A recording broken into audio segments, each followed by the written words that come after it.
मुझे जात पात तोड़क मंडल के सदस्यों की स्थिति पर निश्चय ही खेद है, जिन्होंने इस सम्मेलन की अध्यक्षता करने के लिए मुझे आमंत्रित करने की महती कृपा की है। मुझे यकीन है कि अध्यक्ष के रूप में मेरा चुनाव करने पर उनसे अनेक प्रश्न पूछे जाएंगे। मंडल को इस बात को स्पष्ट करने के लिए कहा जाएगा कि उसने लाहौर में हो रहे समारोह की अध्यक्षता करने के लिए बंबई से किसी व्यक्ति को क्यों बुलाया है। मुझे विश्वास है कि मंडल को इस समारोह की अध्यक्षता करने के लिए मुझसे कहीं अधिक योग्य व्यक्ति आसानी से मिल सकता था। मैंने हिंदुओं की आलोचना की है। मैंने महात्मा के प्रभुत्व पर संदेह प्रकट किया है, जिन्हें वे श्रद्धा की दृष्टि से देखते हैं। वे मुझसे घृणा करते हैं। उनके लिए मैं उनके बाग में एक सांप के समान हूं। इसमें संदेह नहीं कि राजनीतिक मनोवृत्ति के हिंदू इस मंडल से इस बात का स्पष्टीकरण मांगेंगे कि इस सम्मानजनक पद के लिए मुझे क्यों बुलाया गया है। ये एक बड़े साहस का काम है।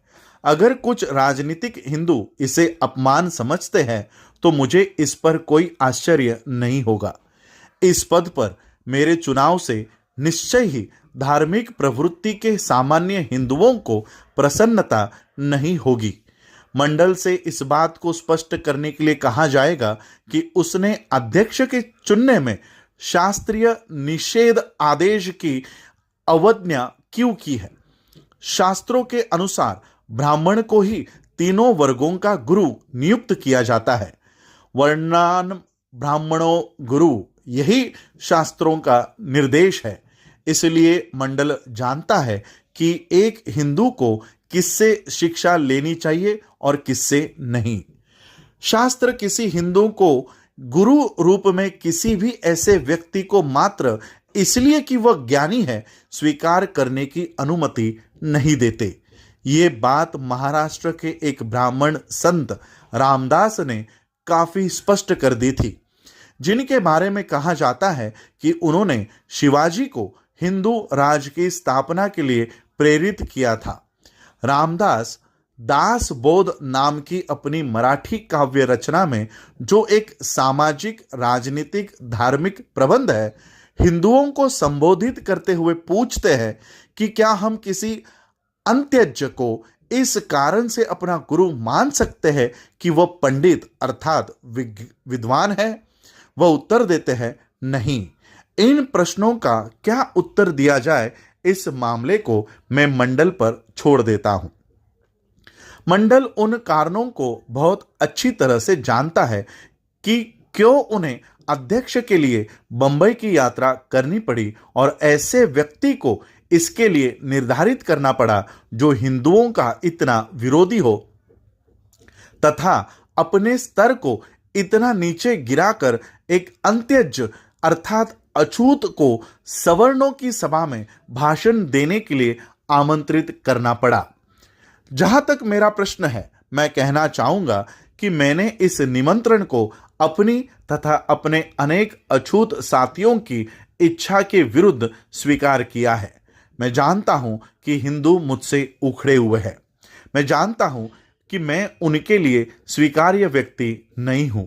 ये सब कुछ जानते हुए मैंने जानबूझकर अपने आप को उनसे दूर रखा है। मेरी उन्हें कष्ट पहुंचाने की कोई इच्छा नहीं है। मैं अपने ही मंच से अपने ये विचार रख रहा हूं। इससे पहले ही काफी ईर्ष्या और उत्तेजना फैल चुकी है। मेरी जिस बात को हिंदू सुन रहे हैं उसे उनके मन से उनके सामने कहने की मेरी कोई इच्छा नहीं है। मैं अपनी नहीं बल्कि आपकी इच्छा से यहां आया हूं। आप समाज सुधार के काम में लगे हैं। इस कार्य ने हमेशा ही मुझे प्रेरणा दी है और इसी कारण से मैंने महसूस किया है कि मुझे इस कार्य में सहायता देने के अवसर को नहीं छोड़ देना चाहिए, विशेषकर ऐसे समय जबकि आप समझते हैं कि मैं इसमें सहायता कर सकता हूं। मैं आज जो कुछ कहने जा रहा हूं, क्या उससे आपको उस समस्या को सुलझाने में जिससे आप जूझ रहे हैं किसी प्रकार से कोई सहायता मिलेगी, इसका निर्णय आप करें।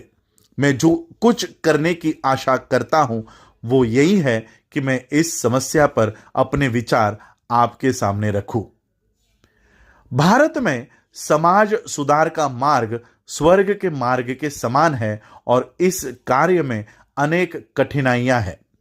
भारत में समाज सुधार कार्य में सहायक मित्र कम और आलोचक अधिक है।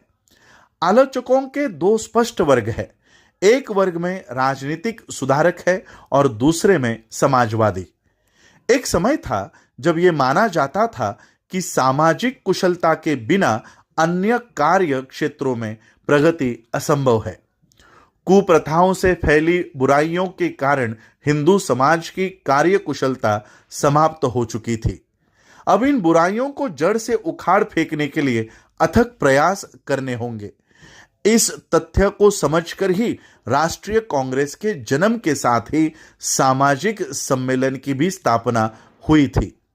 जहां कांग्रेस का संबंध देश के राजनीतिक संगठन में कमजोर तथ्यों को परिभाषित करना था, वही सामाजिक सम्मेलन हिंदू समाज में सामाजिक संगठन में कमजोर बातों को दूर करने में लगा हुआ था। कुछ समय तक कांग्रेस और सम्मेलन ने एक सामान्य क्रियाकलाप के दो अंगों के रूप में कार्य किया और उनके वार्षिक अधिवेशन भी एक ही पंडाल में होते थे। किंतु शीघ्र ही ये दोनों दो अंग दो दलों में बदल गए, एक राजनीतिक सुधार दल और दूसरा सामाजिक सुधार दल। इनके बीच उग्र विवाद उठ खड़े हुए। राजनीतिक सुधार दल राष्ट्रीय कांग्रेस का समर्थन करता था और सामाजिक सुधार दल सामाजिक सम्मेलन का। इस प्रकार दो संस्थाएं दो विरोधी कैंप बन गए। मुद्दा यह था कि क्या सामाजिक सुधार राजनीतिक सुधारों से पहले होने चाहिए। एक दशक तक दोनों शक्तियों का संतुलन समान रूप से बना रहा और उनमें किसी भी पक्ष की विजय के बिना लड़ाई चलती रही। किंतु यह स्पष्ट था कि सामाजिक सम्मेलन का भाग्य तेजी से अस्त हो रहा था। जिन सज्जनों ने सामाजिक सम्मेलन के अधिवेशनों की अध्यक्षता की थी, वे इस बात से दुखी थे कि बहुसंख्यक शिक्षित हिंदू राजनीतिक उत्थान के पक्षधर है और सामाजिक सुधार के प्रति उदासीन है। कांग्रेस में उपस्थित होने वाले लोगों की संख्या बहुत बड़ी थी। जो लोग उसमें उपस्थित नहीं हुए, उनकी सहानुभूति इसके साथ थी तथा उनकी संख्या और भी बड़ी थी। जो लोग सामाजिक सम्मेलन में उपस्थित हुए, उनकी संख्या बहुत कम थी। इस उदासीनता और कार्यकर्ताओं में हुई कमी के शीघ्र बाद राजनीतिज्ञों की एक ओर से इसका सक्रिय विरोध आरंभ हो गया। कांग्रेस ने शिष्टता के नाते सामाजिक सम्मेलन को अपने पंडाल का प्रयोग करने की जो अनुमति दे रखी थी, स्वर्गीय तिलक के नेतृत्व में उसे वापस ले लिया गया और शत्रुता की भावना इतनी गहरी हो गई कि जब सामाजिक सम्मेलन ने अपना पंडाल खड़ा करने की इच्छा की तो इसके विरोधियों ने पंडाल को जला डालने की धमकी दी।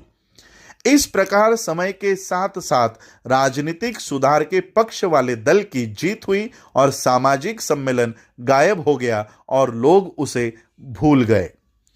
इलाहाबाद में हुए कांग्रेस के 8वें अधिवेशन के अध्यक्ष के रूप में श्री W.C. बैनर्जी ने जो भाषण दिया था, वह सामाजिक सम्मेलन की मृत्यु पर पड़े गए शोक संदेश जैसा लगता था। वह कांग्रेस की प्रवृत्ति का इतना द्योतक है कि मैं उससे यहां एक उदाहरण के तौर पर दे रहा हूं। श्री बैनर्जी का कहना था, मैं ऐसे लोगों की बात सुनने को बिल्कुल तैयार नहीं हूं जो ये कहते हैं कि हम अपनी सामाजिक प्रणाली में सुधार नहीं करेंगे जब तक हम राजनीतिक सुधारों के योग्य नहीं हो सकेंगे। मुझे दोनों के बीच कोई संबंध नहीं दिखाई देता। क्या हम राजनीतिक सुधार के लिए इसलिए उपयुक्त नहीं है क्योंकि हमारी विधवाएं अविवाहित रह जाती है और हमारी लड़कियां अन्य देशों की तुलना में बहुत पहले ही विवाह सूत्र में बांध दी जाती है? क्योंकि पत्नी और पुत्रियां हमारे मित्रों से मिलने जाने के लिए हमारे साथ कारों में नहीं चलती? क्योंकि हम अपनी पुत्रियों को ऑक्सफोर्ड और कैम्ब्रिज नहीं भेजते। मैंने जैसा कि श्री बैनर्जी ने प्रस्तुत किया था, राजनीतिक सुधार का मामला आपके सामने रखा है। अनेक लोग ऐसे थे जो ये जानकर प्रसन्न थे कि कांग्रेस की जीत हुई, किंतु जो लोग समाज सुधार के महत्व में विश्वास रखते हैं वे पूछ सकते हैं कि क्या श्री बैनर्जी की दलील अंतिम है? क्या इससे यह सिद्ध होता है कि जीत उन्हीं की हुई जो न्याय संगत थे? क्या निष्कर्ष रूप में इससे यह सिद्ध होता है कि समाज सुधार का राजनीतिक सुधार पर कोई प्रभाव नहीं पड़ता? यदि मैं मामले के दूसरे पहलू पर विचार करूं तो इससे मामले को समझने में सहायता मिलेगी। मैं अपने तथ्यों के लिए अछूतों के साथ व्यवहार का उल्लेख करूंगा। मराठा राज्य में पेशवाओं के शासन में यदि कोई हिंदू सड़क पर आ रहा होता था तो किसी अछूत को इसलिए उस सड़क पर चलने की अनुमति नहीं थी कि उसकी परछाई से वह हिंदू अपवित्र हो जाएगा।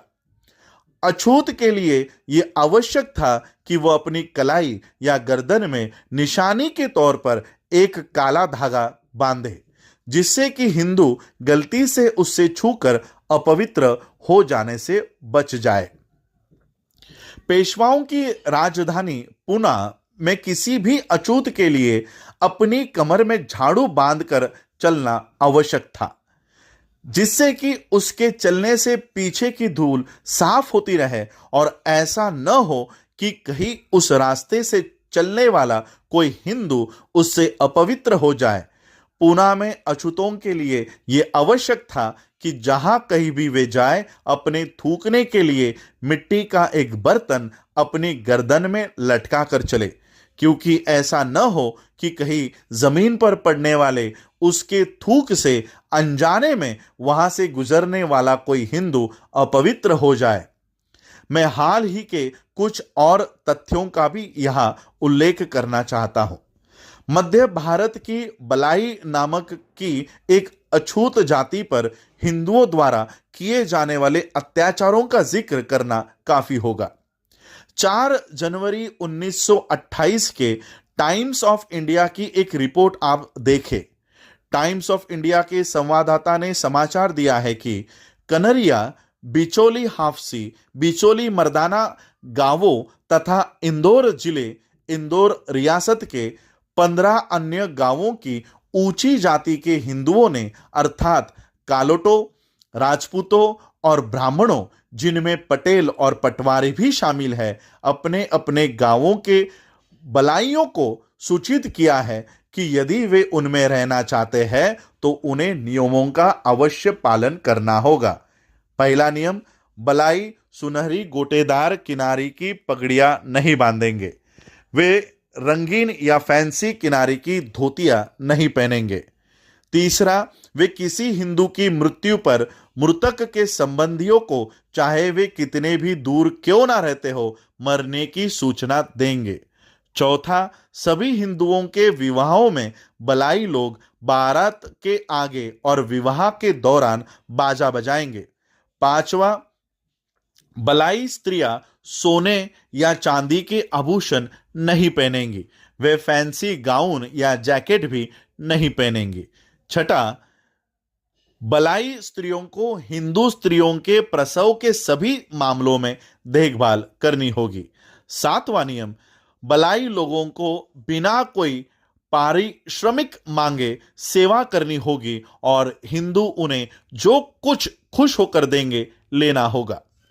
अगर बलाई लोग, आठवां नियम, अगर बलाई लोग इन शर्तों का पालन करना स्वीकार नहीं करते हैं तो उन्हें गांव को छोड़ना होगा। बलाई लोगों ने उन्हें मानने से इनकार कर दिया और हिंदुओं ने उनके विरुद्ध कार्रवाई की। बलाइयों को गांवों के कुओं से पानी नहीं भरने दिया गया। उन्हें अपने पशुओं को चराने के लिए नहीं ले जाने दिया गया। बलाई लोगों को हिंदुओं की भूमि से गुजरने की मनाही कर दी, ताकि यदि किसी बलाई का खेत हिंदुओं के खेतों से घिरा हो तो बलाई अपने ही खेत तक नहीं पहुंच सके। हिंदुओं ने अपने पशुओं को भी बलाइयों के खेतों में चरने के लिए छोड़ दिया। बलाइयों ने इन अत्याचारों के विरुद्ध दरबार में याचिकाएं दायर की, किंतु चूंकि उन्हें समय पर कोई राहत नहीं मिली और अत्याचार जारी रहा, तो सैकड़ों बलाई लोग अपने बाल बच्चों सहित अपने घरों को, जहां वे पीढ़ियों से रहते आ रहे थे, छोड़कर समीपवर्ती रियासतों में अर्थात धार, देवास, बागली, भोपाल, ग्वालियर तथा अन्य रियासतों के गांवों में जाकर बसने के लिए मजबूर हो गए। अपने नए घरों में उनकी क्या स्थिति रही, उस पर फिलहाल हम विचार नहीं करेंगे। गुजरात में कविटा की घटना तो पिछले ही वर्ष घटी है। कविटा के हिंदुओं ने अछूतों को आदेश दिया कि वे अपने बच्चों को सरकार द्वारा चलाए जा रहे गांवों के आम स्कूलों में न भेजें। हिंदुओं की इच्छाओं के विरुद्ध नागरिक अधिकार का प्रयोग करने का साहस करने के लिए कविटा के अछूतों को कितने कष्टों का सामना करना पड़ा, सभी जानते हैं। इसे विस्तार से बताने की आवश्यकता नहीं है। एक अन्य घटना गुजरात में अहमदाबाद जिले के जानू गांव में हुई। नवंबर 1935 में संपन्न परिवारों की कुछ अछूत महिलाओं ने धातु के बर्तनों में पानी लाना आरंभ कर दिया। हिंदुओं ने अछूतों द्वारा धातु के बर्तनों में प्रयोग को अपने सम्मान के विरुद्ध समझा और अछूत महिलाओं पर इस गुस्ताखी के लिए हमला किया। एक बहुत ही नई घटना की सूचना जयपुर रियासत में चकवारा से मिली है। समाज पत्रों में छपी सूचना से पता चलता है कि चकवारा के एक अछूत ने, जो तीर्थ यात्रा के बाद घर लौटा था, अपने धार्मिक अनुष्ठान को पूरा करने के लिए गांव के अपने अछूत भाइयों को भोज देने की व्यवस्था की थी। मेजबान की इच्छा थी कि मेहमानों को बहुमूल्य भोजन खिलाया जाए और उसमें घी से युक्त व्यंजन भी परोसे जाए। किंतु जिस समय अछूत लोग भोजन कर रहे थे, तो सैकड़ों की संख्या में हिंदू लाठियां लेकर वहां दौड़े और भोजन को खराब कर दिया तथा अछूतों को बुरी तरह पीटा। परोसे गए भोजन को छोड़ मेहमान अपनी जान बचाने के लिए भाग गए। निस्सहाय अछूतों पर ऐसा प्राणघातक आक्रमण क्यों किया गया? इसका जो कारण बताया गया है वह यह है कि अछूत मेजबान इतना दुष्ट था कि उसने घी का प्रयोग किया और उसके अछूत मेहमान इतने मूर्ख थे कि वे उसे खा रहे थे। घी निसंदेह अमीरों के लिए एक विलास की वस्तु है, किंतु कोई भी यह नहीं सोचेगा कि घी ऊंचे सामाजिक स्तर का प्रतीक है। चकवारा के हिंदुओं ने इसका दूसरा अर्थ लिया और उन अछूतों द्वारा उनके साथ की गई गलती के लिए हिंदुओं के धार्मिक क्रोध में उनसे बदला लिया, जिन्होंने अपने भोजन में घी परोसकर उनका अपमान किया था। उन्हें यह जानना चाहिए था कि हिंदुओं के सम्मान की बराबरी नहीं कर सकते। इसका यह अर्थ है कि किसी अछूत को घी का प्रयोग नहीं करना चाहिए। ऐसा करना हिंदुओं के प्रति उदंडता है। यह घटना 1 अप्रैल 1936 या उसके आसपास की है। इन तथ्यों को बताने के बाद अब मैं सामाजिक सुधार के बारे में बात करूंगा। ऐसा करने में मैं जहां तक हो सकता है श्री बैनर्जी का अनुसरण करूंगा। मैं राजनीतिक प्रवृत्ति के हिंदुओं से पूछना चाहता हूं, जब आप अपने ही देश के अछूतों को जैसे एक बहुत बड़े वर्ग को सार्वजनिक स्कूल का प्रयोग नहीं करने देते, तो क्या आप राजनीतिक सत्ता के योग्य है? जब आप उन्हें सार्वजनिक कुओं का प्रयोग नहीं करने देते, तो क्या आप राजनीतिक सत्ता के योग्य है? जब आप उन्हें आम सड़कों का प्रयोग नहीं करने देते, तो क्या आप राजनीतिक सत्ता के योग्य है? जब आप उन्हें अपनी पसंद के आभूषण और वेशभूषा धारण नहीं करने देते, तो क्या आप राजनीतिक सत्ता के योग्य है? जब आप उन्हें उनकी पसंद का भोजन नहीं करने देते, तो क्या आप राजनीतिक सत्ता के योग्य है? मैं इस प्रकार के अनेक प्रश्न पूछ सकता हूं, किंतु ये ही प्रश्न काफी होंगे। मैं व्यग्र हूं यह जानने के लिए कि श्री बैनर्जी क्या उत्तर देते। मुझे यकीन है कि कोई भी समझदार व्यक्ति इसका हां में उत्तर देने का साहस नहीं करेगा। प्रत्येक कांग्रेसी को श्री मील के सिद्धांत को मानता है कि एक देश दूसरे देश पर शासन करने योग्य नहीं है, यह बात स्वीकार करनी चाहिए कि एक वर्ग दूसरे वर्ग पर भी शासन करने के योग्य नहीं है। तब यह कैसे हुआ कि सामाजिक सुधार दल लड़ाई हार गया? इसे सही सही रूप में समझने के लिए इस बात पर ध्यान देना जरूरी है कि समाज सुधार किस प्रकार के समाज सुधार के आंदोलन कर रहे थे। इस संबंध में यह आवश्यक है कि हिंदू परिवार के सुधार के अर्थ में समाज सुधार और हिंदू समाज के पुनर्गठन तथा पुनर्निर्माण के अर्थ में समाज सुधार, इन दोनों में अंतर किया जाए। पहले प्रकार के समाज सुधार का संबंध विधवा विवाह, बाल विवाह आदि से है, जबकि दूसरे प्रकार के समाज सुधार का संबंध जाति प्रथा के उन्मूलन से है। सामाजिक सम्मेलन एक ऐसी संस्था थी जिसका संबंध मुख्य रूप से ऊंची जाति के प्रबुद्ध हिंदुओं से था, जो जाति प्रथा के उन्मूलन के लिए आंदोलन करना आवश्यक नहीं समझते थे या उनमें इसके लिए आंदोलन करने का साहस नहीं था। उन्होंने जबरन विधवापन, बाल विवाह जैसी बुराइयों को जो उनमें फैली हुई थी, जिन्हें वे खुद महसूस करते थे, दूर करने की भारी आवश्यकता को महसूस किया। वे हिंदू समाज में सुधार करने के लिए खड़े नहीं हुए थे। वह जो लड़ाई लड़ रहे थे वह परिवार के सुधार के प्रश्न पर ही केंद्रित थी। इसका संबंध जाति प्रथा को तोड़ने के अर्थ में समाज सुधार से नहीं था। समाज सुधारकों ने इस मुद्दे को कभी नहीं उठाया। यही कारण है कि सामाजिक सुधार दल समाप्त हो गया। मैं जानता हूं कि यह दलील इस तथ्य को नहीं बदल सकती कि राजनीतिक सुधार को वास्तव में सामाजिक सुधार से वरीयता मिली, किंतु तर्क का अगर अधिक नहीं तो इतना मूल्य तो है ही। इससे स्पष्ट होता है कि समाज सुधारक क्यों सफल नहीं हुए। इससे हमें यह भी समझने में सहायता मिलती है कि राजनीतिक सुधार दल ने सामाजिक सुधार दल के ऊपर जो विजय प्राप्त की वह कितनी सीमित थी, और यह विचार कि सामाजिक सुधार के राजनीतिक सुधार से पहले होने की आवश्यकता नहीं है, ऐसे विचार केवल तभी उत्पन्न होता है जबकि समाज सुधार का अर्थ परिवार का सुधार हो।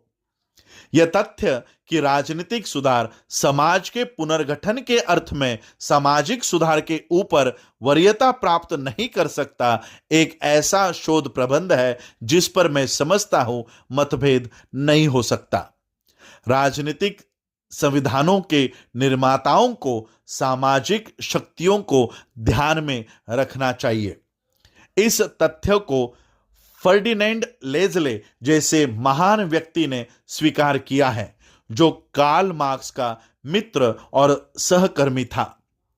1862 में प्रशिया के एक सभा में लेजले ने कहा था, संवैधानिक प्रश्न सर्वप्रथम अधिकार के प्रश्न नहीं बल्कि शक्ति के प्रश्न होते हैं। किसी देश के वास्तविक संविधान का अस्तित्व उस देश में विद्यमान शक्ति की वास्तविक स्थिति में ही होता है। अतः राजनीतिक संविधानों का मूल्य और स्थायित्व केवल तभी होता है जबकि वे शक्ति की उन शर्तों को सही सही ढंग से प्रकट करते हैं जो किसी समाज में विद्यमान होती है। किंतु प्रशिया जाने की जरूरत नहीं है, घर में ही उसके प्रमाण है। उस सांप्रदायिक अधिक निर्णय का क्या महत्व है जिसमें विविध जातियों और समुदायों के परिभाषित अनुपातों के राजनीतिक सत्ता का आवंटन हो। मेरे विचार से इसका महत्व इस बात में है कि राजनीतिक संविधान को सामाजिक संगठन को ध्यान में रखना चाहिए। इससे प्रकट होता है कि ऐसे राजनीतिज्ञ जिन्होंने यह नहीं माना कि भारत की सामाजिक समस्या का राजनीतिक समस्या पर कोई प्रभाव है, वे संविधान तैयार करने में सामाजिक समस्या को मानने के लिए बाध्य हुए। कहने का तात्पर्य यह है कि सांप्रदायिक अधिनिर्णय सामाजिक सुधार की उपेक्षा से उत्पन्न प्रतिशोध है। यह सामाजिक सुधार दल के लिए विजय है जो यह दिखाता है कि चाहे वो हार गए किंतु उनका सामाजिक सुधार के महत्व पर बल देना ठीक था। मैं जानता हूं कि बहुत से लोग इस तथ्य को स्वीकार नहीं करेंगे।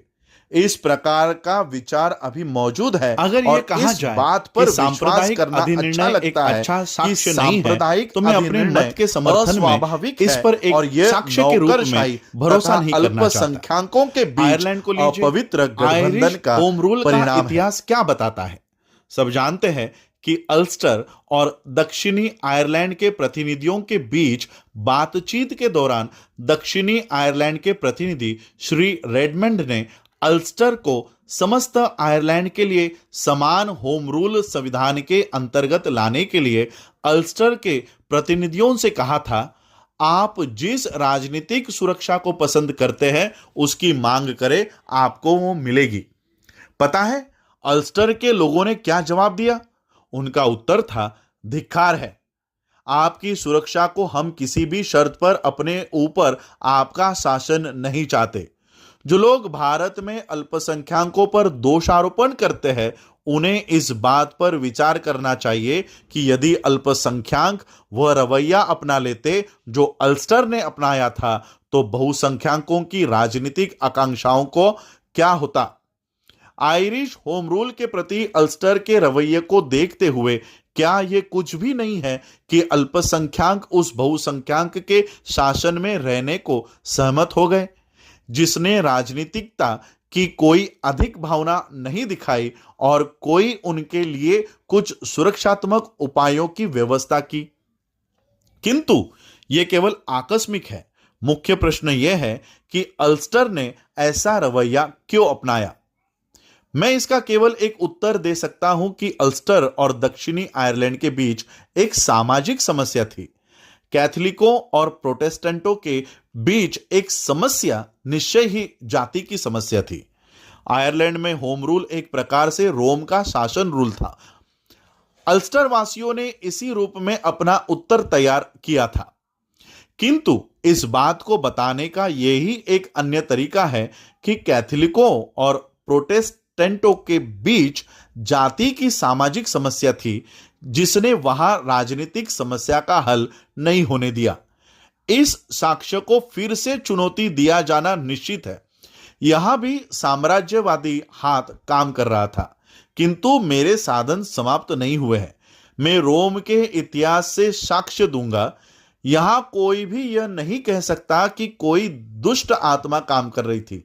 जिस किसी ने भी रोम के इतिहास का अध्ययन किया है उसे पता होगा कि रोम के गणतंत्रवादी संविधान में सांप्रदायिक अधिनिर्णय से बहुत अधिक मिलते जुलते तत्व थे। जब रोम में राजशाही का उन्मूलन हुआ तो राजसी सत्ता या परसत्ता इंपीरियम काउंसिलों और पोंटेफेक्स मैक्सिमस के बीच विभक्त हो गई थी। काउंसिलों में राजा का धर्मनिरपेक्ष प्राधिकार निहित था, जबकि पोंटेफेक्स मैक्सिमस में राजा का धार्मिक प्राधिकार ग्रहण किया था। इस गणतंत्रवादी संविधान ने दो काउंसिलों का प्रावधान किया था, एक था पेट्रिशियन और दूसरा था प्लेबियन। उसी संविधान में पोंटिफेक्स मैक्सिमस के अधीन पादरियों की भी व्यवस्था थी, जिनमें से आधे प्लेबियन और आधे पेट्रिशियन होते थे। इसका क्या कारण है कि रोम के गणतंत्रवादी संविधान में ये प्रावधान थे जो कि जैसा कि मैंने बताया था सांप्रदायिक अधिनिर्णय के प्रावधानों से इतने अधिक मिलते हैं।